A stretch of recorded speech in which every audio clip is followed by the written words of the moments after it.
আসসালামু আলাইকুম, নমস্কাৰ। অসমবাসী ৰাইজ, মই হয়তো কবিৰাজি কৰোঁ।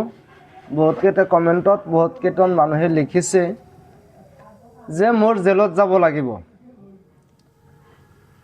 কিন্তু মোৰ যদি জেলত যাব লাগে, অসম নহয়, মই গোটেই ভাৰতবৰ্ষত কৈছোঁ যে ভাৰতবৰ্ষত কোনো মানুহে কবিৰাজি কৰিব নোৱাৰে। মানে ইয়াৰে মূল কথাটো হ'ল যে মই কোনো ইয়াৰে পৰা ব্লাক মিউজিক কৰা নাই।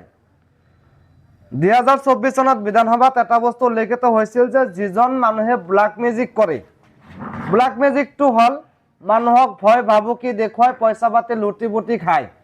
সেই মানুহক এতিয়ালৈকে বস্তুটো সাংবিধানিকভাৱে উল্লেখিত হোৱা নাই বা ৰাজহুৱা হোৱা নাই।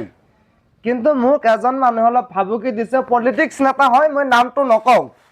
সি মোক কৈছে যে জেলত যাব লাগিব, কিন্তু মই তাৰ লগত অপেন চেলেঞ্জ কৰিছোঁ যে মোক এডাল নোমো হেলাব নোৱাৰে। কাৰণটো হ'ল মই কোনো ব্লাক মিউজিক কৰা নাই আৰু ছ'চিয়েল মিডিয়াটো মোৰ নিজৰ, ফেচবুকটো মোৰ নিজৰ ID। মই যি কৰিছোঁ সেই বস্তুবোৰ ফেচবুক যোগেদি মই আপলোড দিছোঁ আৰু মানুহে মোৰ পৰা ভাল এটা উপকাৰ পাইছে, ভাল এটা ফল পাইছে। কিন্তু মইতো কাৰোবাক কোৱা নাই যে আপুনি মোক টকা 50,000 দিয়ক, নিদিলে আপুনি মৰিব, আপোনাৰ সন্তান মৰিব, আপোনাৰ মাইকী মৰিব, আপুনি নিজে পগলা হ'ব।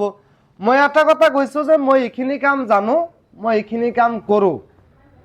ফাৰ্ষ্ট টাইম মানুহৰ পৰা মই 300 টকা লওঁ চোৱা চিতাৰ কাৰণে। ইয়াতে আসন আছে, গুৰু আসন।